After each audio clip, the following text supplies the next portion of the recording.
Brazil football team ഇന്ത്യയിലേക്ക് October 3 കൊൽക്കത്തയിൽ ഇന്ത്യയുമായി സൗഹൃദ മത്സരം കളിക്കും. സ്ഥിരീകരിച്ച ഇന്ത്യൻ ഫുട്ബോൾ അസോസിയേഷനും ബ്രസീൽ ഫുട്ബോൾ ഫെഡറേഷനും. ആഷിഖ് റഹ്മാൻ ന്യൂസ് ഡെസ്കിൽ നിന്ന് വിവരങ്ങളുമായിട്ടുണ്ട്. ആഷിഖ്, എന്തൊക്കെ വിവരങ്ങളാണ് സ്ഥിരീകരിക്കാൻ കഴിയുന്നത്?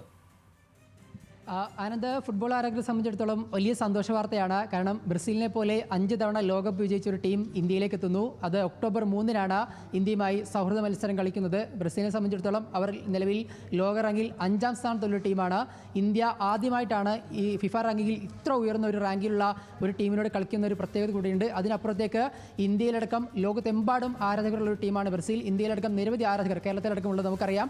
അങ്ങനെ ആരാധകരുള്ള ഒരു ടീം ഇന്ത്യയിലേക്ക് എത്തും എന്നുള്ളതാണ് ഏറ്റവും പ്രധാനപ്പെട്ട കാര്യം. ഇന്ത്യ റാങ്കിങ്ങിൽ വളരെ താഴ്ത്താണ്. പക്ഷേ ഇത്രയും വലിയൊരു റാങ്കിലുള്ള ടീമിനെ നേരിടുന്നത് ഇന്ത്യയെ സംബന്ധിച്ചിടത്തോളം വളരെ പ്രധാനപ്പെട്ട ഒരു കാര്യമാണ്. ഈ സെപ്റ്റംബർ ഒക്ടോബർ മാസങ്ങളിൽ നടക്കുന്ന സൗഹൃദ മത്സരത്തിൻ്റെ ഭാഗമായിട്ടാണ് ബ്രസീൽ ഇന്ത്യയിലേക്ക് എത്തുന്നത്. സെപ്റ്റംബർ മാസത്തിൽ ഓസ്ട്രേലിയയുമായിട്ട് 2 സൗഹൃദ മത്സരങ്ങൾ ബ്രസീൽ കളിക്കുന്നുണ്ട്. അതിനുശേഷം ഒക്ടോബർ 3 ഇന്ത്യയിൽ സൗഹൃദ മത്സരം കളിക്കും. അത് സാൾട്ട് സ്റ്റേഡിയത്തിലായിരിക്കും.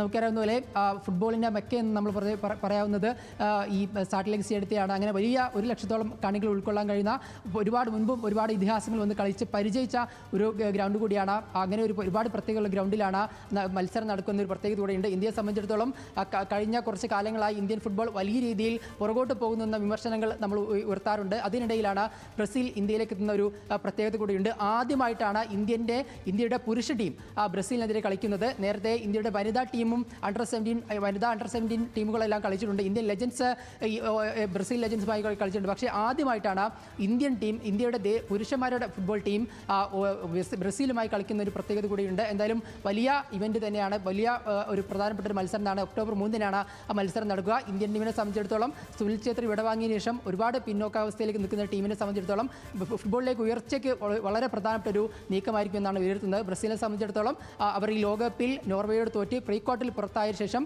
ഒരു പുതിയൊരു ടീമിനെ വാർത്തെടുക്കാനുള്ള ശ്രമത്തിൻ്റെ ഭാഗമായിട്ടാണ് അവർ മുന്നോട്ട് പോകുന്നത്. അതിൻ്റെ ഭാഗമായി 2 മത്സരങ്ങൾ സെപ്റ്റംബറിൽ ഓസ്ട്രേലിയക്കെതിരെ കളിക്കും. അതിനുശേഷം ഒക്ടോബർ 3 ഇന്ത്യയിൽ ബ്രസീൽ കളിക്കാനെത്തും. അതിൻ്റെ വലിയ ആവശ്യത്തിലാണ് എന്തായാലും ഫുട്ബോൾ പ്രേമികൾ. ഇനി അതിൻ്റെ ഭാഗമായി തുടർന്ന് ഉള്ള അപ്ഡേഷൻസ് ആയിരിക്കും നമ്മൾ കാത്തിരിക്കുക. ആനന്ദ്, ശരി. ആഷിഖ് റഹ്മാനാണ് വിശദാംശങ്ങൾ നൽകിയത്.